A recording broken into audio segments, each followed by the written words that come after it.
अब आप बताइए, अगर माइंड रिन्यू हो जाए तो शब्द भी रिन्यू हो जाएंगे, बॉडी लैंग्वेज भी रिन्यू हो जाएगा। इसीलिए यहां पर लिखा गया है, जब तक आपका माइंड रिन्यू का मतलब समझते हैं। हम भारत में रहते हैं, हमारे यहां पर कुछ चीजें रिन्यू करवानी पड़ती हैं हमें, लाइसेंस, बहुत सारी बातें होती हैं जो हमको रिन्यू करवानी पड़ती हैं। आप जानते हो, ये बिल्कुल ऐसा है कि कोई टाइम था आप वचन को बहुत पढ़ते थे, लेकिन आपने जांचा, अब फिर से आपको लोगों की छोटी छोटी बातें हर्ट कर रही हैं। अब आपको फिर से लोगों के बिहेवियर्स आपको हर्ट कर रहे हैं। अगर एक टाइम पे, एक समय में ये मन नया हुआ भी था, तो बाइबल बताती है रिन्यू, फिर से नया करना पड़ेगा, नहीं तो क्या होगा, वापस तुम पुराने में आ जाओगे, वापस तुम्हें लोगों से नफरतें होंगी, वापस तुम कसमें खाना चालू कर दोगे, क्योंकि तुम्हारा झूठ पकड़ चुका है। रिन्यूइंग ऑफ माइंड, मसीहों के अंदर ये बातें बंद हो चुकी हैं आज, क्योंकि उनके बाइबल पढ़ने के तरीके ही बदल चुके हैं। कुछ लोग सेवकाई में इतने बिजी हैं कि वो खुदा को समय नहीं दे पाते, इसीलिए आज आप देखिए वो फ्रस्ट्रेट है। मुझे आज भी याद है, मैंने 1 महीना कुछ समय पहले बाइबल नहीं पढ़ी थी। जानते हो मेरी रीजंस क्या थे? Zoom meetings. एक समय था जब मुझे बहुत, मैं अभी जूम मीटिंग्स लोगों के लिए कम करता हूं, अपने चर्च के लिए बहुत ज्यादा करता हूं।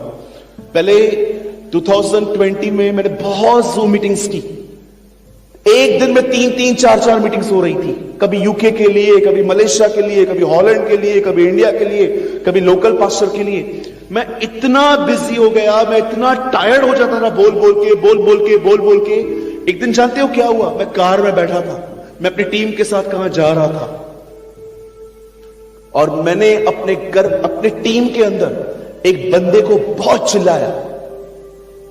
और जब चिल्लाने के बाद हम लोग खाना खाने के लिए बैठे, मैंने अपना सर पकड़ा, मैंने कहा प्रभु ये मैं नहीं हूं यार, मैं ऐसा बिल्कुल नहीं हूं, मैं ऐसा बिहेव क्यों कर रहा हूं? तब मैंने उस भाई को साइड में लेके उससे कहा, brother I don't know brother, मुझे क्या हो गया? आपने शायद थोड़े अलग टोन में बात की, पर मेरे अंदर इतना ब्लास्ट क्यों हुआ मुझे पता नहीं है। तब मुझे परमेश्वर ने कुछ बातें दिखाई। रिन्यूइंग ये रोज होना चाहिए। आज अपने आप से एक क्वेश्चन कीजिए, क्या आप प्रतिदिन वचन के द्वारा क्या अपने मन को नया कर रहे हैं? क्या आपकी सोच नई हो रही है? आपको पता है, यहां देखिए सब, आप जानते हो आदम जब मरा तो उसकी उम्र क्या थी? कितने लोगों को पता है? Tell me.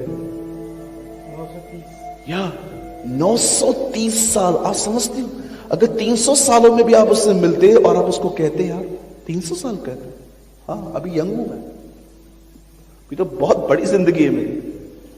अच्छा, आप जानते हो बाइबल का सबसे ज्यादा जीने वाला व्यक्ति कौन है? His name is मातुशैला।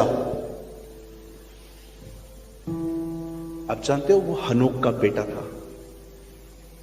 976 या 969, दोनों में से एक एज है उसकी। आई थिंक 969 है।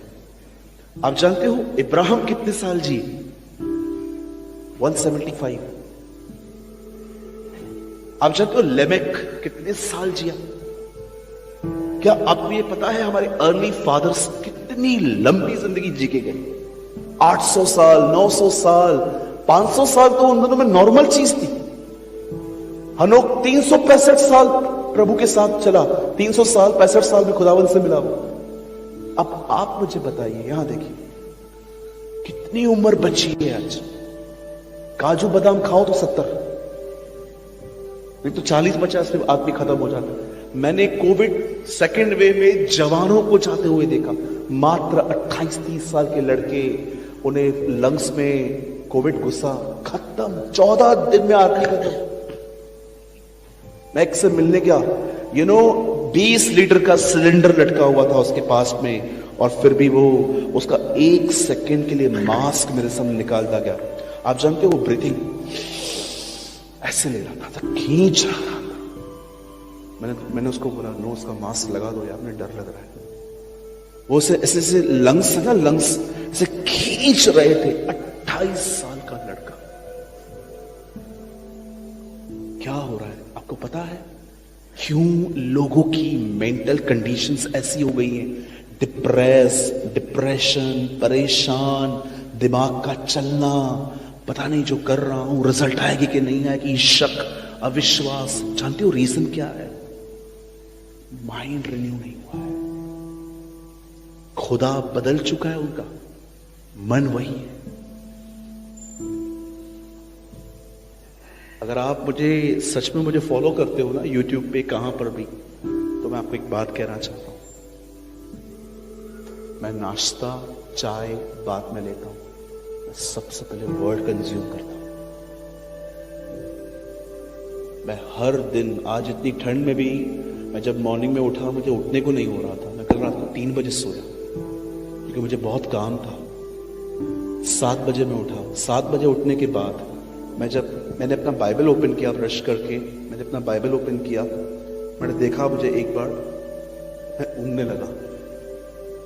अब 7 बजे मैं किसको कॉल करूं? भाई मुझे चाय कॉफी दे दो, क्योंकि वो खोल के गए थे, रेस्टोरेंट भी मॉर्निंग में ओपन हो। जानते मैंने क्या किया? ठंडे पानी से नहा लिया। और जब मैंने ठंडे पानी में नहा लिया, प्रभु, मेरे पूरे हाथ पैर, मेरे दांत मस्त मिल रहे थे आपस में, गेम खेल रहे थे अंदर, कि मेरी नींद चली गई। उसके बाद मैंने वर्ड रीड किया। मैं पतरस के बारे में पढ़ रहा था, कैसे वो यीशु का पीछा कर रहा था।